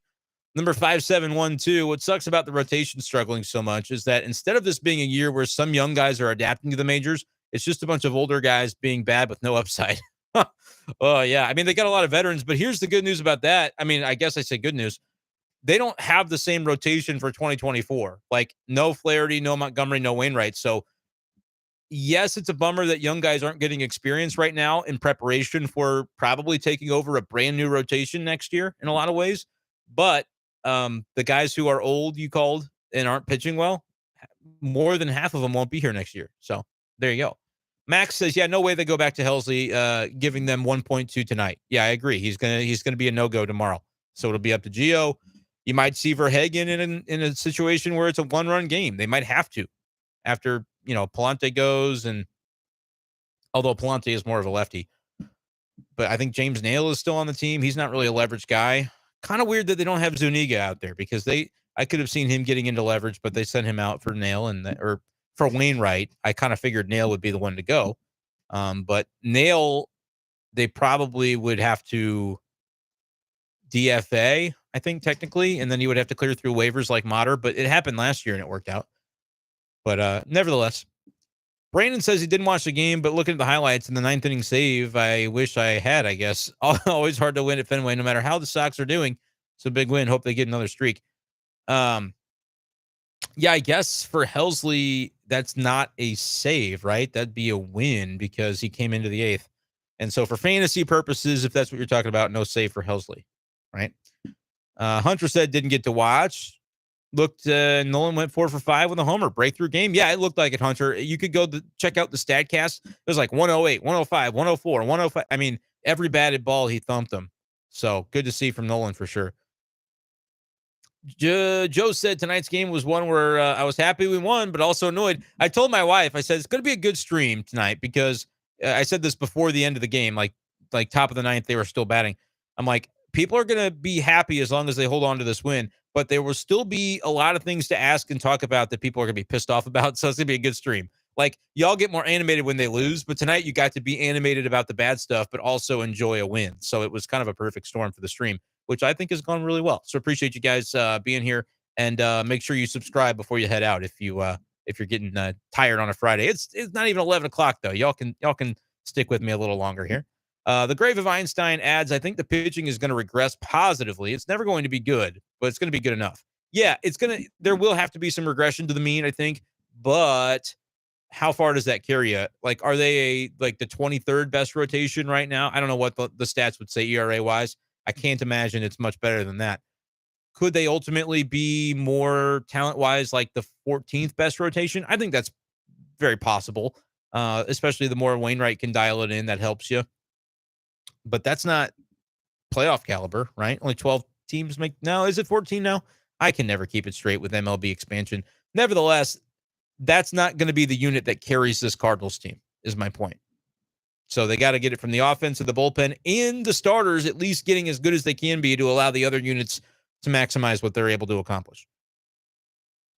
Twice in a row, Waino has had that bad fourth inning. You can kind of blame it on the umps, and then that becomes a bad fifth. Probably the rhythm and confidence got screwed by the long fourth. Yeah, it's definitely something that can build on itself, and you try to avoid it, but he was not able to tonight.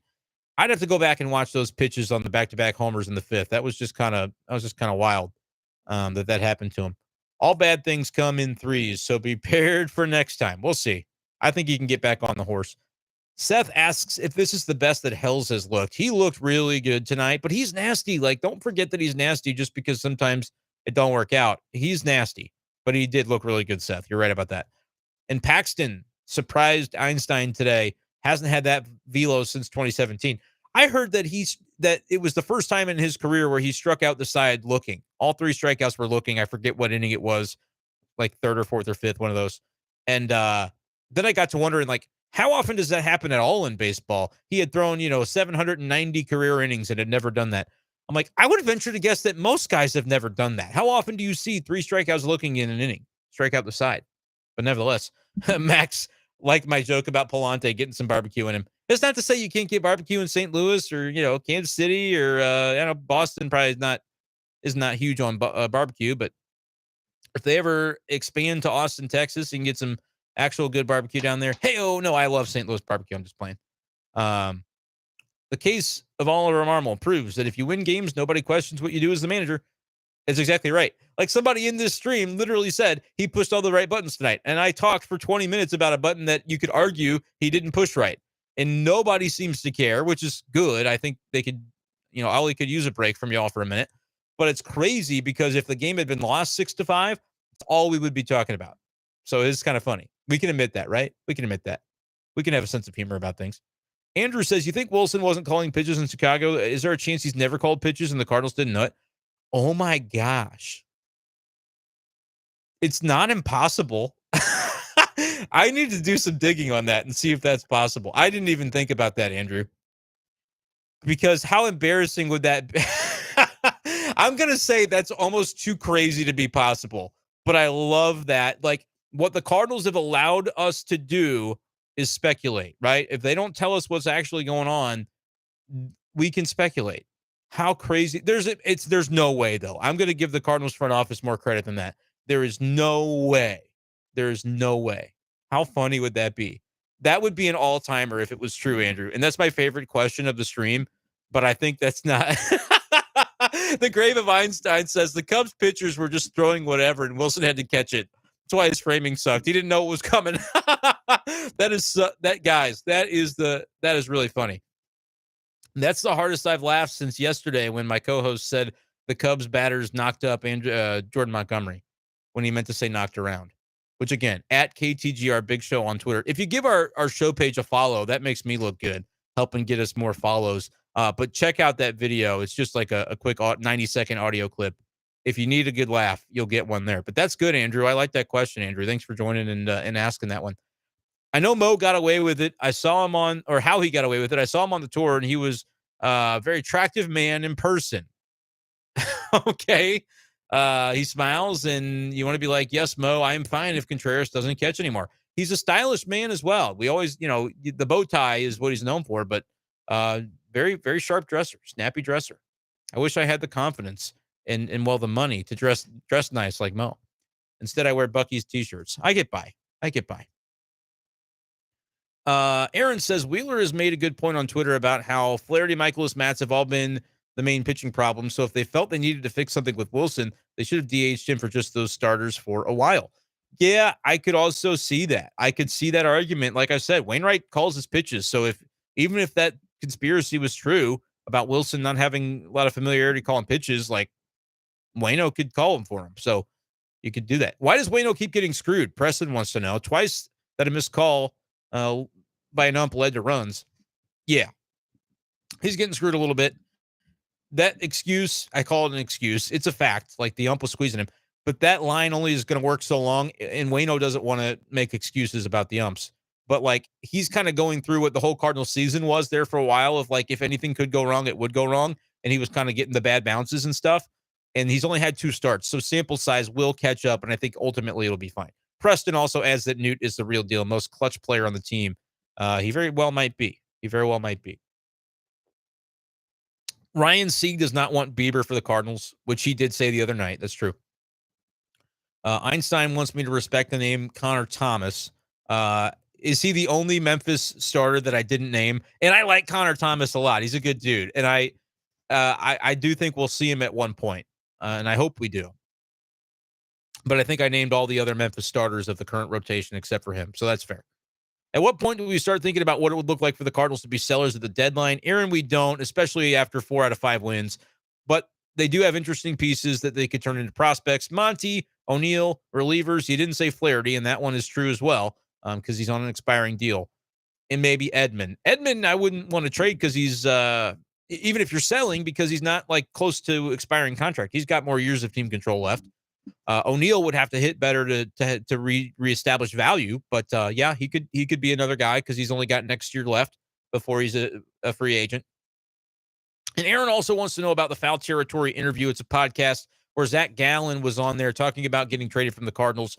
I saw it. I think it's a little bit of an oversimplification. Basically, if you've missed it, Zach Gallen was in the Ozuna trade along with Alcantara, went to the Marlins, and then the Marlins shipped him off to the Arizona Diamondbacks for Jazz Chisholm, who is now the cover athlete on MLB The Show 23, and their center fielder, who, he used to be a shortstop. But anyway, Zach Gallen was like, yeah, the Cardinals were upset that I missed some voluntary offseason workouts or something, and I had a wedding in November, so I missed that one. And in December, I couldn't go. And then the next one, they were like, hey, someone told me I really needed to make sure I went. So I went there, and I did the whole thing, and at the end of it, they're like exit interviews or whatever. And they were like, yeah, you didn't really need to be here.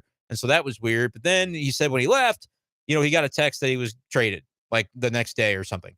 And so he thinks that the two things are related, that they were mad at him because he wasn't Cardinal weighing enough about like doing his off-season workouts or something when he had like evidently legitimate reasons not to go.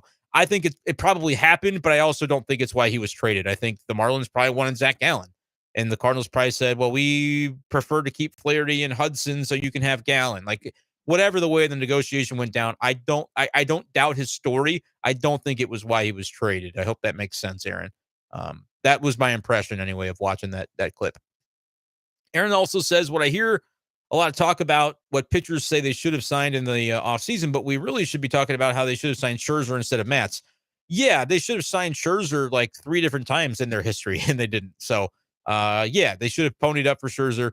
Oftentimes, as a result of wanting to have a lower payroll, they settle for shopping on a lower shelf, and they often do it ahead of time, like early in the cycle. Steven Matz, when they signed him, that was before the lockout, and they were really trying to get somebody to secure the rotation because they knew the lockout was coming. Savvy, but you still got to sign the right guy, and they thought they did, and evidently, so far it's not looking great.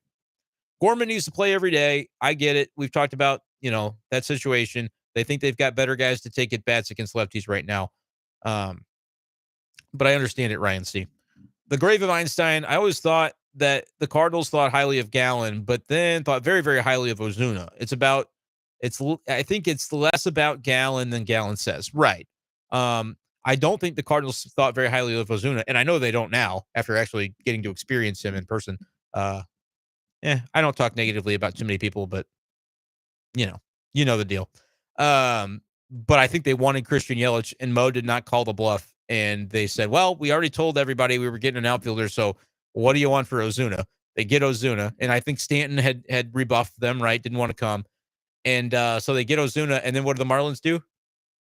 Yeah, they trade Yelich to the rival, to the Brewers. So, like, if that same trade happens, but you got an MVP season out of Yelich instead of what you got out of Ozuna, I think people don't talk about it as much because the Cardinals may have won a World Series or they would have at least gotten to an additional World Series if they had that version of Yelich instead of Ozuna at the time. So, or they may not have gotten Mike Matheny fired. Are those years lining up? 17. Yeah, Matheny might not have lost his job because MVP Yelich might have had enough goodness in him to keep him afloat. Who knows? Brandon says, "Oh, thanks for correcting that about the W and not the save." Yeah, well, Brandon, I don't even know if I was right. I didn't look. Yeah, Helsley did get the win. I thought you were talking about fantasy and you were sad that you had Helsley and didn't get the save. But now I understand you meant to just say W, which he did get. Yeah. Einstein says, I have the Cardinals rotation at 16th out of 30 in my head. Performing right, 9th in bullpen, 4th in offense, long shot for World Series, but easy playoff caliber. Yeah, I think top 5 offense is right. And you get Jordan Walker up here performing, and it could be even higher. I made the claim at the beginning of the year, and I still think it could happen if they got on a hot streak. They could lead the league in runs scored, although probably second. The Rays have like 75 homers, and most teams have like 30 home runs or something. The Rays are ridiculous. I mean, what they have done with pitching over the years is one thing, but now that they're doing it offensively too, it's almost not fair. And the when the books are written about this Rays front office, I can't wait to read them because they know what they're doing. They really do. Let me scroll up. Okay, big picture. Do you think they screwed up with Hicks typecasting him as a reliever versus taking the time to develop him as a starter? You could argue that they screwed up with Hicks. I think the answer is yes, but would he have made a long-term starter in the end? Maybe not. But they went down that road so long with him as a reliever, and then he got hurt, and then they gave him a chance to start. Like, he got the chance last year, but so much had happened in between that it's like the development was probably stunted in that regard. Could he have made it? I don't know, but I like that Zach Thompson is being pulled down now, right? Like Genesis Cabrera, I remember being at his locker in spring training asking him if he's going to be a starter this year. Like, he was another guy. Now, does he fit more in the bullpen? Yes, but it's interesting that the Cardinals, usually you got to be like a failed starter to become a reliever, and the Cardinals take a lot of successful minor league starters. They make them relievers over the course of time. This goes back to Carlos Martinez. I mean, he was one that they put in the bullpen and they were able to make him a starter. But that's the last time they've done that successfully, really. Other than that, they haven't developed it. And you could make a case that maybe the way they try to rush guys to the big leagues as relievers can stunt development. Dakota Hudson, they brought him up as a reliever in that 2018 trade deadline. It was like August 1st, he was up for the first time. He was a reliever down the stretch of 18. I don't know if that stunted his development. Like, he was a successful starter for at least a full year after that in 19. And then he had the Tommy John, I think later, and then 20 maybe came back, whatever it was. So that's maybe not a great example, but typically you asked about Jordan Hicks. I mean, yeah, I think that they rushed him along that spring. He was not somebody going into spring you thought was going to make the roster. And then the last outing that he had, the stuff was so good. I think it was 5 spring training innings against like the Astros or something. And he started that game and he looked great. And they're like, oh, we got to have him on the team. But he was good as a starter. You put him in the bullpen. Now he threw 105, and then everybody sees that big flashing light bulb of 105, and then he was doomed because they were never going to have him be a starter. And eventually, I get it that they tried it, but you're right. It was very disjointed, his route back to starting. And so I think that's fair. Who is better, Helsley or Bautista for the O's? Felix Bautista, the first time I saw him pitch last year, I said, oh, he's going to be one of the best closers in baseball. And the Orioles, it was a perfect team for him to be on at the time because you just knew that he was like going to be on a good team. The Orioles had young players. They're about to be a playoff team. I thought they owed it to their fan base to try a little harder to be one last year, but they dealt Trey Mancini. But no, I think Bautista's better. He is amazing. He is amazing. Now, that being said, 13 walks this year for Bautista, a 1.59 ERA, but I'll bet you Helsley doesn't have that high of a walk rate.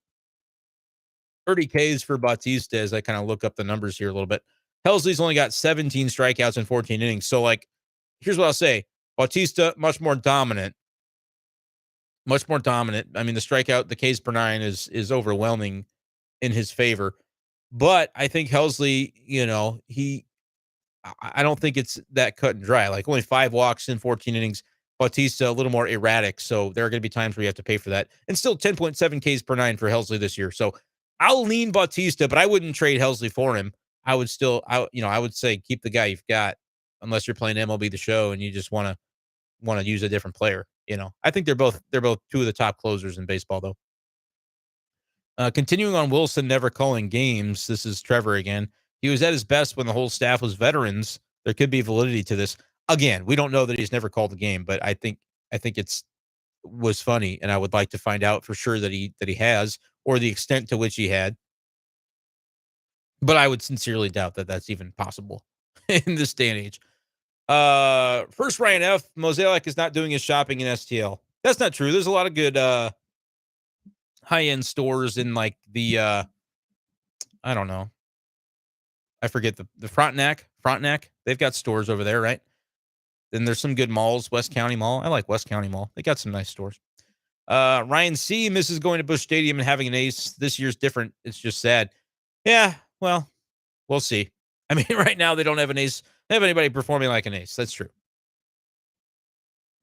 Einstein says, I like the Helsley fastball slider combo better than Bautista's two-pitch combo, although Bautista's slider is better than the Helsley changeup or curve, he says. Helsley is still better, maybe not by much, however. Yeah, I think Helsley's got better command. Like, again, 13 walks, I think, for Bautista in 17 innings, so take that for what it's worth. But they are both high velo, awesome closers. I think Felix probably throws harder. What's going on with Hudson? Is he hurt or pitching that much worse to not get an opportunity? Yeah, earlier I had made reference of naming all the Memphis starters, and I forgot that Dakota exists. And so unless he's hurt, I honestly don't know. I should. Let's find out. Let's see what he's been up to. I would say that, first of all, there hasn't been an opening in the rotation. And if there was one, Liberatore would take it, because I think he's been the guy that is knocking on the door. Dakota's had 4 starts with a 5.40 ERA in Memphis. So that answers your question. And I don't know if he's presently hurt or not. You'd think he'd have more than 4 starts by now. So somebody might be able to answer that. I should know, but I don't. Ryan C., how did our scouts go from finding hidden gems like Pujols to giving it away? Is this the baseball gods cursing for being good for 113 years? The 70s were pretty bleak, weren't they? And like the early to mid 90s were bad. Fandom says, holy what ifs. I don't know what that means. Aaron says, if you had to, just based on your gut, no real info, guess at what is the highest payroll the Cardinals could actually afford. What would you guess? 200 million? I guess I would need to know what the current payroll is. I should probably know that. But offhand, I don't. But it's upper 100s, isn't it? I mean, what they could afford or what they're willing to afford. Because what they could afford and what they're willing to afford are two different numbers. Active payroll says 160. Luxury tax payroll 183. This is Spot Track that I'm looking at. So I don't know if that's reliable or not. Honestly, I'm not like one of those payroll fiends. Like some people look at this stuff every day. I'm like, it's going to be what it is. I think that they could go to 185 to 190. Like, yeah, they could do 200. They could. They're not going to. They don't want to. But yeah, they could do more than that. No doubt. DeWitts are worth billions, and you could technically afford Ohtani. Yep. That's correct. Rays front office or Astros, which is better? Rays, because the Astros is different people now than like the Lunau years that really built that. They had to tank to get there, and Lunau's not there anymore. And so the people in charge, like James Click, is not there anymore, right? He was the GM of the World Series team last year, and then he's gone because they wouldn't give him a long extension. They were trying to go year to year with him. So the Rays, I mean, it's everybody, and everybody that will then leave the Rays. Like, here's what's tricky. Like Mo, I've talked about Mozeliak after 2025 is going to be not the guy anymore in St. Louis. I think he's going to, don't know the word, retire, or if it's just like take a step back into more advisory, whatever. But they're going to have a new lead dog, I think, at some point. I really like Randy Flores. Gersh, I think, could be an option. But if they went external, which I don't think they'll do. It's just not the Cardinal way, right? You always kind of pass the baton, so to speak. I shouldn't say always, but they fired Jockety. Mozeliak was part of the front office. They promoted from within. But you just throw a bag of cash at whoever is, figure out who's making the money decisions with the Rays, and you throw their bag of cash at them after Mo is calling it a career. But yeah, Rays front office is the best in baseball right now, no doubt. Aaron wants him to move to Charlotte or Raleigh because Tampa does not deserve that team. Yeah, I don't think down in Florida they really fully appreciate it because there's other stuff to do in Florida. Reality. Fandom said I said that when we were talking about Ozuna and Yelich. Yeah, I don't think it's wholly what ifs. I'm just telling you that that's what happened. They didn't call the bluff.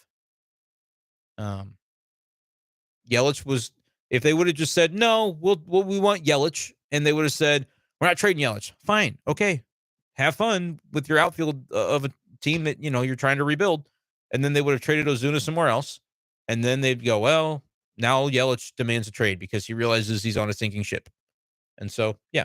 Will the Cardinals end up trading Moises? They might as well. They're not going to call him up, so sure, he'll be the next Adolis Garcia. When are they clearing up the logjam outfield? Having guys like Walker and Gomez crushing doesn't help. That's from Mike. Gomez and Luke and Baker, I think, are players the Cardinals just don't think are good. I don't know. Like, they're probably not going to call them up. I would love to see, of the two, I think Moises has a better shot of being legit, but I like to see Luke and Baker. Like, it's not even fair to Luke and Baker that he is in the Cardinals organization. He should be already the starting first baseman for the Rockies. Why he's not, I don't know. I know they have Crone. The Crone Zone, he's been pretty good this year, but he'll be traded at the deadline, and so then they'll have an opening. Like, it's what the world deserves. It's not for you and me. It's for all mankind. Luken Baker deserves to be hitting dingers in Colorado. And for Luken's sake, he deserves it too. If you sign Ohtani, you'll forgive every mistake since 2012. The 93 Cardinals were 87 and 75. They would have won the Central, but it was the last year of two divisions. Yeah. So maybe the late 90s before McGuire is, I guess, what I was thinking of. That was lean. Aaron says, I know they won't, but yeah, I think it's fair to say that the only reason we don't have Scherzer or aren't making a play for Ohtani is penny pinching, which, like, it's also a deal where if you do enough of those big contracts at once and on pitching in particular, and the guy just blows out his arm, then you're like, well, crap. Now we're just eating this money for years and years and years. Luken for Chris Bryant. I think the Rockies would do it and pay his salary. Yeah, probably not. But, I mean, the Cardinals would take it if that were the deal. Ryan C. wants to sign Trevor Bauer. No thanks. Jacob, why are we so poor at transitioning players from AAA to the pros lately? Used to be a point of pride for the Cardinals, but it seems that lately everyone who's called up has struggled. Yeah, it's a player development question that I think is a fair one. Pitching side in particular, but even on the hitting side, I think there's some validity to that. But then again, let's come up with some of the names. Lars Nootbaar, did he struggle? No. He had a little bit of growing pains, but that's a young player. Like, AAA and big leagues are two different leagues for a reason. And so it's not just always going to come very quickly, but it came very quickly for Brendan Donovan, right? So let's give credit for the ones that do show up and ball. Tommy Edman, he was another one that came up and has turned himself into a really good player. Gorman was fine last year, was not the star that his prospect pedigree maybe you wanted him to be, but he was solid, 7-something OPS with 14 dingers, and now he's come back even a better player in year two. But from the pitching side, it's a fair question. There's no doubt. Okay, I do believe, ladies and gentlemen, that I made it to the bottom of the comments. So at an hour and 48 minutes, we're going to wrap things up here. I would love to ask you to subscribe. If you've been lurking and you didn't comment tonight, go ahead and subscribe so that tomorrow or the next time we do one of these, whenever that is, you will be able to do the comments with everybody else. And you won't even have to wait the 1 minute. I'm going to keep doing that, though. Make people wait a minute. That way I get the subscriptions. That's the whole point here. I would like to get those. Yepes has some trade value, but not a ton. I think he could go somewhere else. Again, he should go to a bad team that can afford to play him every day at DH or first base or whatever, or outfield if you must, and just see what he does as a hitter, because he might end up being a really, really good hitter. Two more people should like the stream before we get out of here so that I can get it to 60. But I am going to wrap things up here. Check it out on Spotify. If you missed anything, it'll be up tomorrow morning. One more plug for the Patreon, patreon.com/bshafer12. The link is in the description. if you want to go check that out, new bonus podcast. If you got 25 more minutes tonight and you're like, I need to listen to something, subscribe to my Patreon for there's different tiers, but $5 a month is all it is really. And you can listen to that podcast and all the other ones that I do that are bonus. And we got to 60 right at the buzzer.